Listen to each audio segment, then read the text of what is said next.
رات کے 12 بجے کے قریب بھارتی سفیر کو فوراً دفتر خارجہ میں طلب کیا کہ اسرائیل عراق کے بعد اسی قسم کی دوسری کارروائی کا تمغہ اپنے سینے پر آویزہ نہ کر سکا۔ پاکستان اگر آج ناقابل تسخیر ہے تو یہ ڈاکٹر خان ہی کی مرہون منت۔ ایک طرف انڈیا کا میڈیا اور ان کی سیاست پاکستان کے گرد گھومتی ہے تو دوسری جانب پاکستان کی قیادت پر بھی یہ دباؤ ہے کہ انڈیا کے اقدامات کا سخت اور منہ توڑ جواب دیا جائے۔ ہیپینس ہب کی نئی ویڈیو کے ساتھ آپ کی خدمت میں حاضر ہے۔ بھارت اسرائیل ایٹمی تعاون کے معاہدے کسی سے ڈھکی چھپی بات نہیں۔ یہ کہانی ہے اس وقت کی جب پاکستان اپنی تاریخ کے مشکل ترین دور سے گزر رہا تھا۔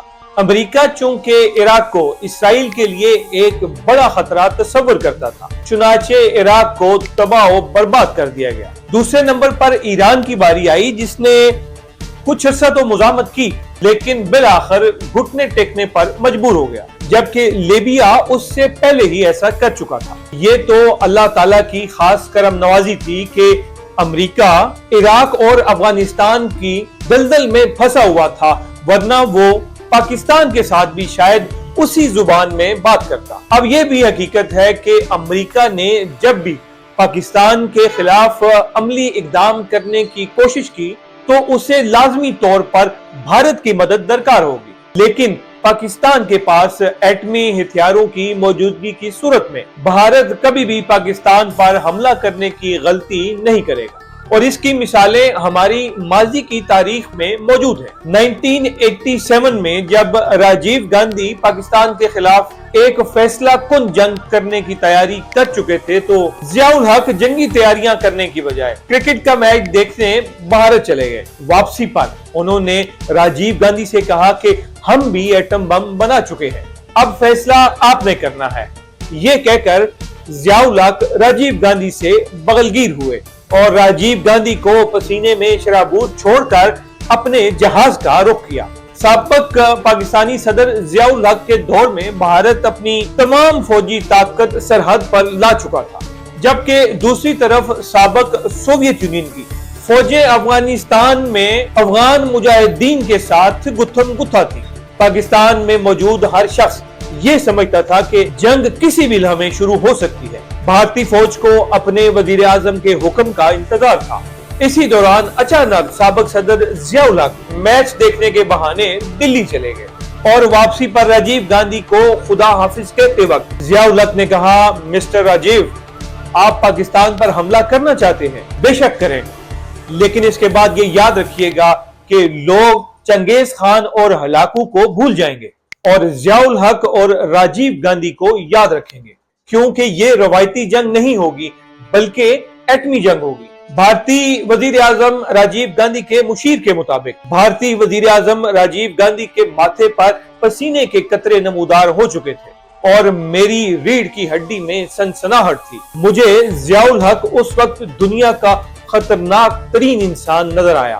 جنگ کا خطرہ ٹل گیا اور پھر تمام حالات نارمل ہو گئے۔ مئی 1997 میں جب بھارت نے ایٹمی دھماکے کیے تو اس کے جواب میں پاکستان بھی ایٹمی دھماکے کرنے کی تیاری میں تھا کہ ایسے میں صرف ایک دن پہلے اسرائیلی جہازوں کے 6 اسکواڈرنوں کو بھارت کی طرف پرواز کرتے ہوئے دیکھا گیا۔ چنانچہ رات کے 12 بجے کے قریب بھارتی سفیر کو فوراً دفتر خارجہ میں طلب کیا گیا اور اسے پاکستانی سرحد کے انتہائی قریب ایک ایئر بیس پر اسرائیلی جہازوں کی موجودگی کی فلم دکھائی گئی۔ وزارت خارجہ کی طرف سے بھارتی حکومت کو یہ پیغام دیا گیا کہ اگر انڈیا کی طرف سے کوئی مہم جوئی کی گئی تو انڈیا کو عبرتناک سبق سکھایا جائے گا۔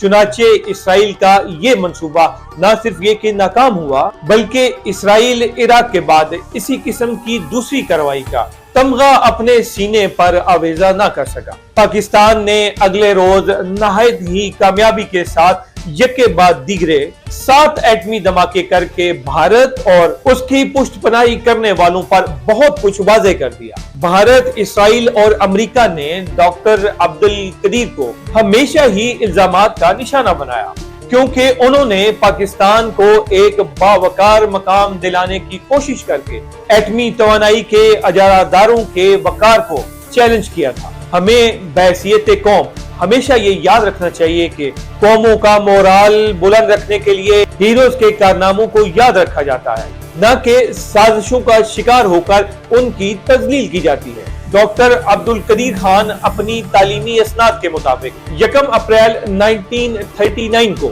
دارالاقبال بھوپال میں پیدا ہوئے۔ آپ کے آباء و اجداد کو جو جاگیریں ملی تھیں وہ تقسیم در تقسیم کے عمل سے گزرتی ہوئی تقریباً نہ ہونے کے برابر تھی۔ آپ کے والد صاحب تمام عمر درس و تدریس میں مشغول رہے۔ مختصراً یہ کہ مالی لحاظ سے یہ ایک درمیانہ گھرانہ تھا۔ ابتدائی تعلیم گھر کے قریب گنواری پرائمری اسکول سے حاصل کی۔ ڈاکٹر صاحب نے یہاں سے 4تھی جماعت پہلی پوزیشن لے کر پاس کی، پھر جہانگیریا مڈل اسکول سے 6ٹھی جماعت کا امتحان امتیازی نمبروں سے پاس کیا اور الیگزینڈر ہائی اسکول میں داخلہ لے لیا، جسے کہ بعد میں حمیدیہ ہائی اسکول کا نام دیا گیا۔ یہاں سے ڈاکٹر صاحب نے میٹرک کا امتحان اچھے نمبروں سے پاس کیا۔ Doctor Khan technical university drift سے ماسٹر آف سائنس کی ڈگری لینے کے بعد 1967 کے وسط میں پاکستان آئے تو انہوں نے کسی موضوع ملازمت کے لیے پاکستان سٹیل مل کراچی میں کوشش کی، مگر ڈاکٹر صاحب کو سٹیل مل کراچی کے لیے ناموزوں قرار دیا گیا۔ بہرحال ڈاکٹر صاحب کچھ عرصہ کراچی میں قیام کرنے کے بعد واپس ہالینڈ چلے گئے۔ بیلجیم کی لیون یونیورسٹی میں طبی فلزیات میں ڈاکٹریٹ کے لیے فیلوشپ کی۔ ایمسٹرڈیم ہالینڈ کی مشہور ترین firm physical dynamics research laboratory FDO میں ملازمت اختیار کی، جس کا ایک سبب یہ بھی تھا کہ ان کی اہلیہ اپنے والدین کے قریب رہیں گی۔ ڈاکٹر خان کی ذہانت اور فنی مہارت کی وجہ سے انہیں مختلف مسائل حل کرنے کے لیے مختصر یا طویل مدت کے لیے سرکاری طور پر یورینکو بھیجا جاتا تھا۔ ڈچ حکومت کی تیار کردہ رپورٹ کے مطابق وہ پہلی بار 8 سے 9 مئی 1973 کو یورینکو گئے۔ چونکہ ڈاکٹر صاحب کو جرمن زبان پر کافی عبور حاصل تھا، اس لیے انہیں اکثر فنی دستاویزات کو جرمن سے ڈچ یا انگریزی زبان میں ترجمہ کرنے کے لیے کہا جاتا تھا۔ ڈاکٹر قدیر کو سرکاری طور پر یہ دستاویزات گھر لے جانے کی بھی اجازت تھی۔ ڈاکٹر خان FDO اور المیلو میں دسمبر 1975 کے آخر تک کام کرتے رہے۔ 1975 کی کرسمس تعطیلات میں حسب معمول پاکستان تشریف لائے تو والدہ بہن بھائیوں کے ساتھ ساتھ مسٹر ذوالفقار علی بھٹو نے بھی مستقل طور پر پاکستان آ جانے پر اصرار کیا۔ چنانچہ ڈاکٹر خان نے اپنی ملازمت سے استعفیٰ دے دیا، جسے کہ FDO نے بادل ناخواستہ قبول کر لیا۔ بہرحال 8 مارچ 1976 کو جب ڈاکٹر خان کی اہلیہ اپنا ساز و سامان سمیٹ کر پاکستان پہنچی تو یورپ سے ڈاکٹر خان کے وہ تعلقات اپنے اختتام کو پہنچے جن کا آغاز اگست 1961 میں ہوا تھا۔ اب یہ تعلقات ایک نیا رخ اختیار کرنے والے تھے اور ڈاکٹر خان نے اپنی زندگی کے نئے سفر کا آغاز کیا، جو نہ صرف یہ کہ ڈاکٹر خان کی بلکہ پاکستان کی بھی عظمت کا سفر تھا۔ ذوالفقار علی بھٹو نے انجینئرنگ ریسرچ لیبارٹری کی بنیاد رکھی اور ڈاکٹر خان کو اس کا سربراہ بنایا۔ یہ بات بھی قابل ذکر ہے کہ ہالینڈ میں ڈاکٹر خان پاکستانی کرنسی کے حساب سے تقریباً 30,000 روپے ماہانہ تنخواہ لیتے تھے، جبکہ وطن کی محبت اور ایثار کے نام پر انہیں صرف 3,000 روپے ماہانہ پر رضامند کر لیا گیا۔ وزیر اعظم ذوالفقار علی بھٹو نے ڈاکٹر خان کی تجویز پر پلانٹ کی تعمیراتی امور کے لیے آرمی کور آف انجینئر کی ایک 3 پر مشتمل خصوصی ادارہ بھی قائم کر دیا تھا۔ اس ادارے کا سربراہ بریگیڈیئر زاہد علی اکبر کو مقرر کیا گیا۔ دن رات کی محنت کے بعد بالآخر ڈاکٹر خان صاحب کی ٹیم یورینیم افزودہ کرنے میں کامیاب ہو گئی۔ ڈاکٹر خان نے اس کے فوراً بعد پاکستان ایٹمی پروگرام کی حکمت عملی تیار کی، جس کے بعد پاکستان نے بیلسٹک میزائل کے کامیاب تجربے کیے